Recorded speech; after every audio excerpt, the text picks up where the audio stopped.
उनका एक स्टेटमेंट था, Kashmir is not an integral part of India. Attack वहीं से सारा कुछ ऑपरेट हो रहा है, वहीं पे टेररिस्ट सड़कों पे घूम रहे हैं बंदूकें लिए। आप यहाँ कितनी तस्वीरें देखते हैं, कितने वीडियोस देखते हैं। आपने कहा था कि बिग बॉस एक फैब्रिकेटेड एक स्क्रिप्टेड शो। लोग कह देते हैं कि भाई वैसे तो फिर बांग्लादेश भी हिंदुस्तान का पार्ट था, वैसे तो पाकिस्तान भी था, तो फिर आप तो हर चीज को भारत का ही पार्ट बना देंगे। हमने बहुत सारे अटैक्स देखे हैं पिछले कई सालों में, पहलगाम हो गया, पुलवामा हो गया, फिर भी लोग कहते हैं यार कि वहाँ पाकिस्तान से फंडिंग क्यों मिले, वहाँ गल्फ से पैसा क्यों आने लगा, वहाँ पर गल्फ से फंड क्यों आने लगा। हमारा मुल्क पाकिस्तान नहीं है, हमारा मुल्क हिंदुस्तान है, भारत देश है मेरा, ये वो कह रहे हैं। भाई जो लोग सीजेपी के टाइम पर जब दिल्ली में चीजें हो रही थी, लोग बहुत ज्यादा बढ़ चढ़कर बोल रहे थे कि भाई गलत हो रहा है। पीओके यानी कि पाकिस्तान ऑक्यूपाइड कश्मीर, इस इशू के अराउंड लोगों को पता तो है कि यार ये कुछ तो है, बट इस पे जो डिटेल इंफॉर्मेशन है एंड जो पब्लिक डिटेल्स हैं वो बहुत ज़्यादा क्लियरली लोगों को नहीं पता। एंड यूजुअली हम देखते हैं कि यार जब हम नॉलेज के पर्सपेक्टिव से कोई चीज़ देखते हैं तो हमें वो समझ ज़रूर आती है, बट अगर हम उसमें एंटरटेनमेंट का तड़का लगा दें, उसको मनोरंजन के रूप में दिखाएं, तो वो और भी अच्छी तरीके से समझ में आती है। तो इसी तरीके की एक फिल्म आ रही है, भारत देश है मेरा, जो इस मुद्दे पर आधारित है, जो इस इशू पर बेस्ड है। एंड उस पर हमारे साथ बात करने के लिए हैं श्री अनूप जलोटा जी, एक्टर हैं, सिंगर हैं, एंड मिस्टर आदर्श जैन जी, जो इस फिल्म के डायरेक्टर हैं। सो आई वेलकम यू सर। क्या है ये फिल्म, क्या थॉट प्रोसेस था जब आप लोगों ने इस फिल्म को बनाया एंड जब इसमें एक्ट किया? मैं आपको बताता हूँ कि हम आप तो बोलते ही हैं भारत देश है मेरा जी, लेकिन उस कश्मीर में जो पाकिस्तान ने कब्जा किया हुआ है, वहां के लोग कह रहे हैं भारत देश है। ये इस फिल्म का रियल थीम है कि वहां के लोग इतने परेशान हैं जब वो देखते हैं कि भारत का जो कश्मीर है वो इतना खुश है, और पाकिस्तान ने जो कब्जा किया है कश्मीर पे, उसके रहने वाले लोगों के पास पानी नहीं मिलता, अनाज नहीं मिलता, बिजली नहीं है, वो जो तकलीफें सह रहे हैं, ऊपर से आर्मी तंग करती रहती है, टेररिस्ट तंग करते रहते हैं, तो उनकी जो जिंदगी है, उनकी जो तकलीफें हैं, उस पर ये फिल्म बनाई है। पहली बार किसी ने उस कश्मीर पे फिल्म बनाई है जो पाकिस्तान के कब्जे में है, और वहां के लोग जो है गुहार लगा रहे हैं कि भारत देश है मेरा, भारत हमको अपने में मिला दो। सर जब आपने आइडिएशन लाया था तब क्या सोचा था आपने कि, क्योंकि हमने देखा है पाकिस्तान और भारत पर काफी फिल्में बनी हैं, कारगिल पर फिल्में बनी हैं, काफी मुद्दों पर फिल्में बनी हैं, पाकिस्तान के अगर एंगल को ले लिया जाए, इस फिल्म को लाने का आपका मेन ऑब्जेक्टिव क्या था? पाकिस्तान में जब से बंटवारा हमारा हिंदुस्तान पाकिस्तान का हुआ, उस वक्त महाराजा हरि सिंह ने अपना कश्मीर, जम्मू कश्मीर जो है इंडिया में मिलाने की कोशिश की, बट पाकिस्तान ने आधे कश्मीर से ज़्यादा को कब्जे में कर लिया। तब से लेकर आज तक की कहानी मेरी फिल्म में है कि किस तरह से वहाँ के लोग मजबूरी में उनके साथ चले गए, क्योंकि मिलिट्री ने कैप्चर किया, उनकी तो इच्छा नहीं थी। उनके जो राजा ने कहा वो तो यही चाह रहे थे कि हिंदुस्तान के साथ हम जाएं, पर वो हो नहीं पाया। और जब वहाँ पर उनका मन नहीं मिला पाकिस्तान के हुक्मरानों के साथ में, तो बगावत शुरू हुई और जिसको उन्होंने दबाना शुरू किया, और आज तक वही चलता आ रहा है। उनको न पानी मिलता है, न बिजली है, न खाने को अनाज है, जो फैक्ट है वहाँ का। और वहाँ के लोगों को बहुत तंग किया जाता है, क्यों कि वो हिंदुस्तान में मिलना चाहते हैं, उनके शुरू से ख्वाहिश यही थी। इस पे मेरी थी। सर अरुंधति रॉय, अगर आपने नाम सुना होगा, अभी जो सीजेपी प्रोटेस्ट हुआ, स्टूडेंट प्रोटेस्ट हुआ, उसमें भी वो नजर आई थी। उनका एक स्टेटमेंट था, Kashmir is not an integral part of India. ऐसे लोग रहे हिंदुस्तान में रहे हैं, लेकिन वो कह रहे हैं कि भाई कश्मीर तो हिंदुस्तान का हिस्सा ही नहीं है। इस पर आपका क्या कहना है? देखिए, हिंदुस्तान का नक्शा अगर पुराना देखिए जी, तो उसमें तो नजर आ रहा है ना कि हमारा ही है जी। तो बीच में ये लोग अभी पैदा हो कि कैसे बोल सकते हैं कि भाई इसका हिस्सा नहीं है। हिंदुस्तान जब से बना है तब से कश्मीर उसका हिस्सा है, ये तो कहने वाली बात है। वो तो बीच में जब अंग्रेजों ने ये जो कहते हैं ना कि डिवाइड कर दो, बस लड़ाई झगड़ा करके वो करा दिया, ये भी अगर सोल्यूशन वो लिख देते तो ये बात खत्म हो जाती, लेकिन यहाँ पे अटका दिया और वो लड़ाई अभी तक चलती। इस पर आप क्या कहेंगे सर? क्योंकि काफी लोग हैं जो ये आर्ग्यूमेंट दे देते हैं बाद में कि भाई अगर आप ये बोल रहे हैं, जैसे कि आपने भी कहा कि अगर हम पुराना नक्शा देखें तो लोग कह देते हैं कि भाई वैसे तो फिर बांग्लादेश भी हिंदुस्तान का बिल्कुल, पार्ट था, बिल्कुल था। वैसे तो पाकिस्तान भी था, बिल्कुल तो था। फिर आप तो हर चीज को भारत का ही पार्ट बना देंगे। बिल्कुल था, बिल्कुल, कोई शक नहीं है इसमें। पर ये तो फैक्ट है ना कि जब महाराजा हरि सिंह ने कश्मीर को हिंदुस्तान में मिलाया, लिखित समझौता किया, उसके बाद उस पर सेना भेज के और कब्जा कर लिया उन लोगों ने, और नेहरू जी ने सबसे बड़ी भूल की कि इसको यूएनओ में लेके जाकर एक विवाद का मुद्दा बना दिया। अगर 1 घंटे के लिए उस दिन आर्मी को खुला छोड़ दिया होता तो उस दिन तो मिल गया होता, कोई दिक्कत ही नहीं थी, हमारी आर्मी पहुंच चुकी थी वहां पर, और सिर्फ 1 घंटा उनको चाहिए था। पर ये पॉलिटिकल्स क्या कीजिएगा, अब इसका कुछ क्या अगर मैं आपकी बात करूं सर, अभी बहुत सारे मुद्दे चल रहे हैं, हमने बहुत सारे अटैक्स देखे हैं पिछले कई सालों में, पहलगाम हो गया, पुलवामा हो गया, फिर भी लोग कहते हैं यार कि आप लोग शांति की बात नहीं करते और आप लोग एक साथ मिलजुल कर रहे हैं, हम लोग को हेट्रेड नहीं है। कमेंट सेक्शन में लोग बोलते हैं, हिंदुस्तान के भी कुछ लोग हैं जो ये बात बोलते हैं कि भाई हमें पाकिस्तान से कोई दिक्कत नहीं है, वहां के भी कुछ लोग कमेंट करते हैं एंड कहते हैं ये सब फैब्रिकेटेड है। एंड कुछ लोग तो ये भी कहते हैं पाकिस्तान तो कभी भी नहीं मानता कि उन्होंने हम पर कुछ किया है, कोई अटैक किया है, कुछ भी किया है। देखिए, वो माने ना माने, लेकिन सच तो यही है कि अटैक वहीं से सारा कुछ ऑपरेट हो रहा है, वहीं पे टेररिस्ट सड़कों पे घूम रहे हैं बंदूकें लिए। आप यहाँ कितनी तस्वीरें देखते हैं, कितने वीडियोस देखते हैं, तो इसमें भी सच्चाई तो यही है ना कि वहीं से ऑपरेट हो रहा है। बात करूं फिल्म के टाइटल की, भारत देश है मेरा, ये टाइटल क्या सोच के आपने लिया कि यही, कोई और टाइटल क्यों नहीं? एक बहुत अच्छा गाना था, जहाँ डाल डाल पर सोने की चिड़िया करती है बसेरा, वो भारत देश है मेरा, वो भारत देश। ये मिल गया टाइटल हमको इस गाने से।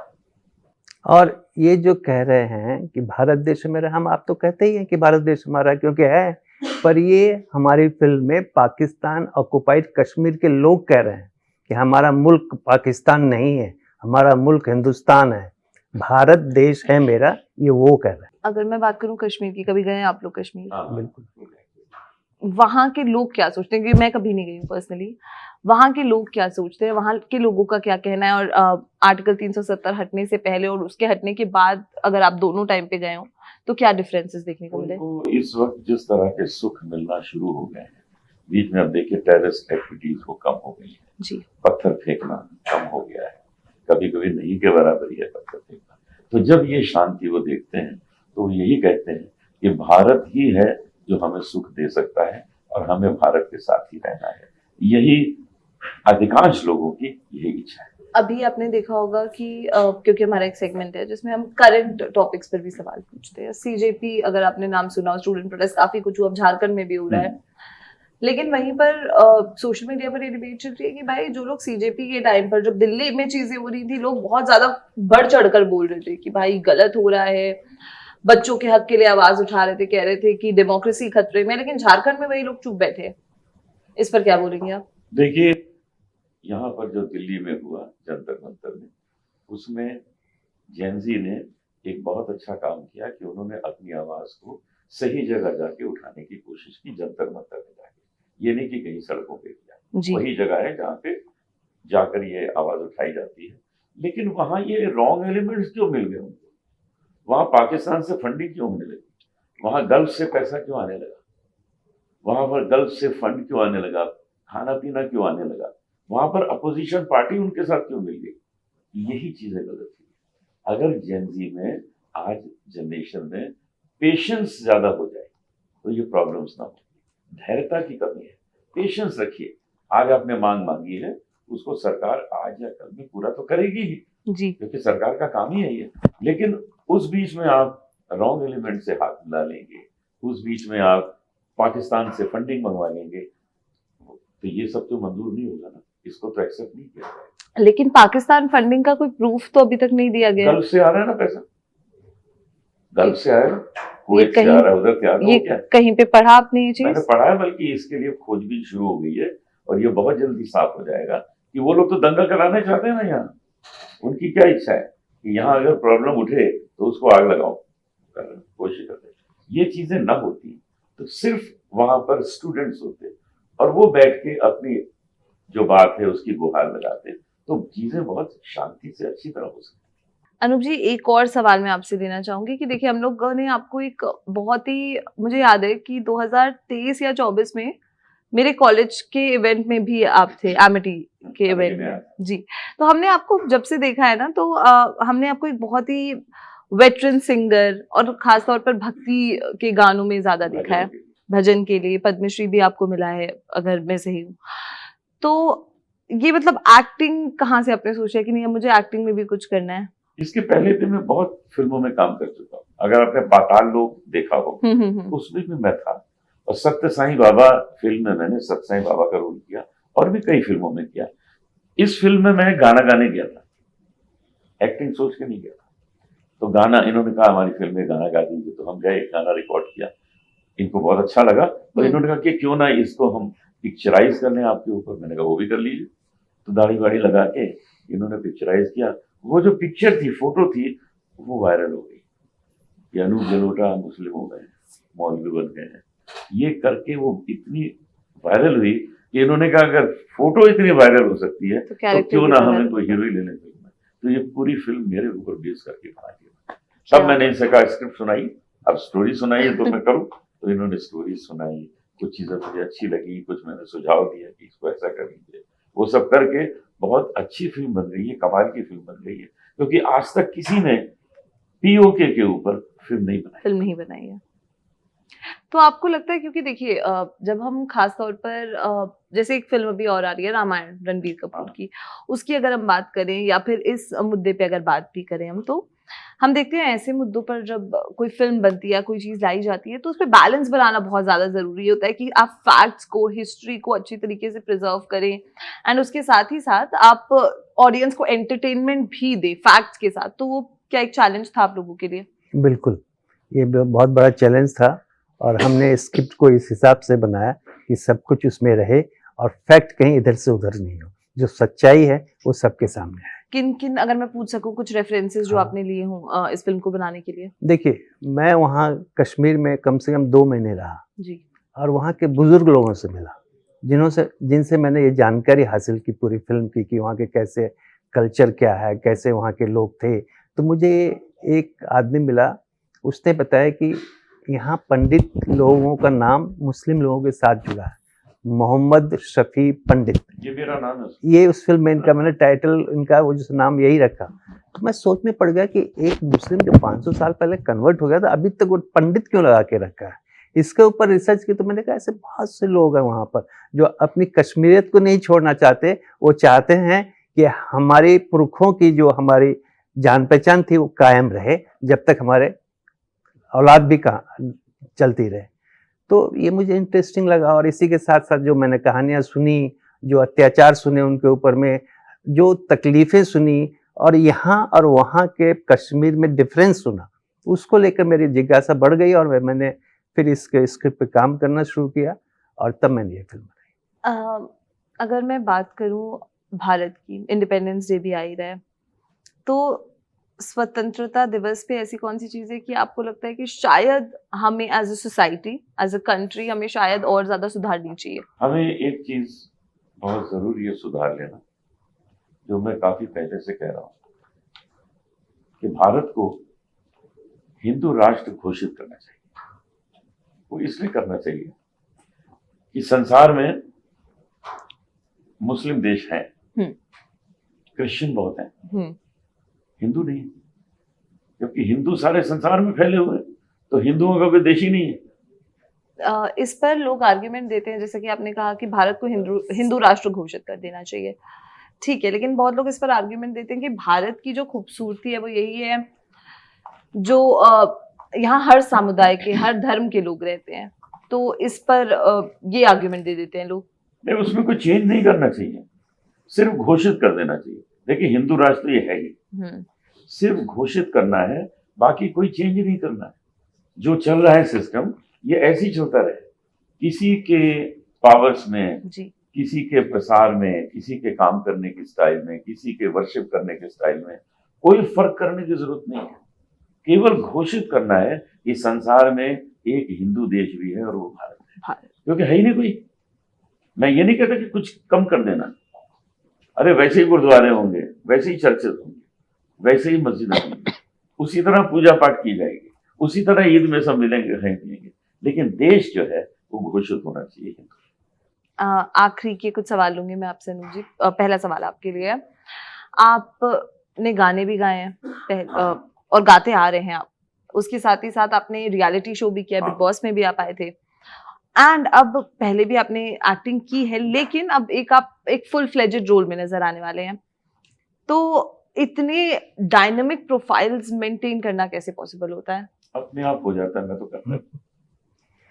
अब देखिए, कल से आज तक हमने 10 चैनल में इंटरव्यूज दिए, ये आपका 10th है, अभी 4 बाकी है। आई एम 73, मैं फील करता हूँ मैं 37 हूँ, तो मैं ये सब कर पाता हूँ, शायद कोई और 73 का नहीं कर पाए, लेकिन मुझे लगता है कि नहीं, कुछ नहीं है, मेरे में एनर्जी इतनी है, मुझे इतना मजा आता है सब करने में, जो चीज करने में खुशी मिले वो थकाती नहीं। एक सवाल मुझे आपसे और पूछना था, जब आप बिग बॉस 12 में थे, तो आपने कहा था कि बिग बॉस एक फैब्रिकेटेड एक स्क्रिप्टेड शो है। आपको क्यों लगता है कि बिग बॉस स्क्रिप्टेड है, फैब्रिकेटेड है? बिकॉज उस टाइम की भी आपकी कंट्रोवर्सी थी जो काफी ज्यादा लाइमलाइट में आई थी, जो महिला थी जसलीन मथारू, उन्होंने कहा था कि भाई मैं तो अनूप जी के साथ पिछले 3 सालों से रिलेशनशिप में हूँ। आपने कहा था कि ये सिर्फ गुरु और शिष्य का रिश्ता है। तो आप क्यों कह रहे हैं? क्योंकि आप लोग भी पहले बात करके गए हो, क्योंकि वो चीज उन्होंने स्टेज पर बोली थी सलमान खान के सामने।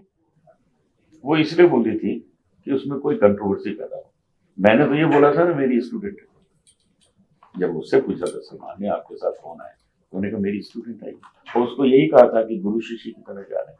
अब उसने अगर वो कह दिया तो मैंने कहा चलो देख लेते हैं, 1-2 महीना रहेंगे, बाद में मैं क्लियर कर दूंगा, और बाद में मैंने आके क्लियर भी कर दिया, वो सब बात ही खत्म हो गई। क्योंकि किसी ने मुझे उसके साथ देखा ही नहीं, ना कोई फिल्म देखते हुए देखा, ना किसी क्लब में देखा, ना किसी शादी ब्याह में साथ देखा, ना कहीं कोई सोशल गैदरिंग में देखा, तो लोगों को लगा यार ये तो सब मजाक ही था, मजाक में खत्म हो गया। सलमान खान एज होस्ट क्या बायस्ड हैं जेन्युइनली? मतलब ऐसा सोशल मीडिया पर हर सीजन में लोग कहते हैं कि भाई अगर एक कंटेस्टेंट को कुछ बोलते हैं दूसरे को नहीं बोलते हैं, तो लोग कहते हैं कि भाई सलमान खान बायस्ड हैं, तो ऐसा सच में है? ऐसा नहीं है, कि एंटरटेनिंग है, वो इस तरह की बातें करते हैं जिससे लोगों को खूब मजा आए और 4 बातें और लोग करें, क्योंकि बिग बॉस का मतलब ही यही है ना कि लोग उसको देख के 4 बातें करें, क्योंकि अंदर भी लोग लड़े रहे, और 17-18 लोग जब 3-4 महीने एक साथ रहेंगे, शक्ल एक दूसरे की देखेंगे, ना कोई टीवी है, ना कैमरा है, ना कुछ है, तो लड़ाइयाँ तो होने वाली है, कोई लड़ाइयाँ होती है। आपको क्यों लगता है कि हमारे यूथ के लिए पाकिस्तान का मुद्दा, गुलाम कश्मीर जिसे हम पाकिस्तान ऑक्यूपाइड कश्मीर भी कहते हैं, उसका मुद्दा, और जो इंडिया पाकिस्तान कॉन्फ्लिक्ट है उसका मुद्दा जरूरी क्यों और क्यों जानना चाहिए हमारे यूथ को? देखिए, हमारा जो आज का जेनजी है वो कल का भविष्य है हमारा, तो उसको अपना गुजरा हुआ कल भी जानना चाहिए, और गुजरे हुए कल में क्या क्या हमने गलतियां की है ये जरूर जाननी चाहिए, और उसको कैसे सुधारा जाए ये भी जरूरी है, सोचने के लिए मजबूर करे। इसलिए मैंने ये फिल्म बनाई है कि वो एक बार इसको देखे, सोचे और समझे।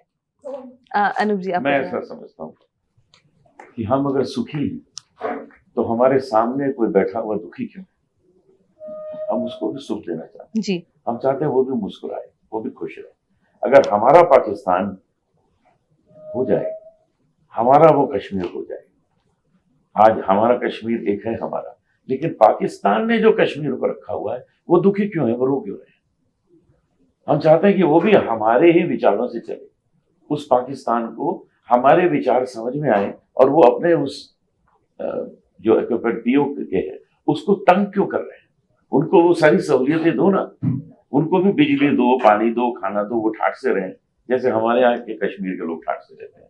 हमारी एक यही इच्छा है। ठीक है, तो हमने जैसा कि हमने आपको शुरू में भी बताया कि हमने काफ़ी सारी फिल्में देखी हैं कश्मीर के, पाकिस्तान के, हिंदुस्तान के मुद्दे पर, लेकिन ये जो फिल्म आ रही है वो आ रही है पाकिस्तान ऑक्यूपाइड कश्मीर, जिसे हम हिंदुस्तान में गुलाम कश्मीर भी कहते हैं, क्योंकि हम मानते हैं कि Kashmir was always an integral part of India and it is still an integral part of India. Kashmir हमेशा भारत का एक अभिन्न अंग रहा है। इसी पर एक फिल्म आ रही है वहां के लोगों की जिंदगी पर, वो लोग क्या सोचते हैं। तो 21 अगस्त को थिएटर्स में जाएं, इस फिल्म को देखें। एंड इस इंटरव्यू का आपको जो सबसे फेवरेट पार्ट लगा हो वो हमें कमेंट सेक्शन में बताएं।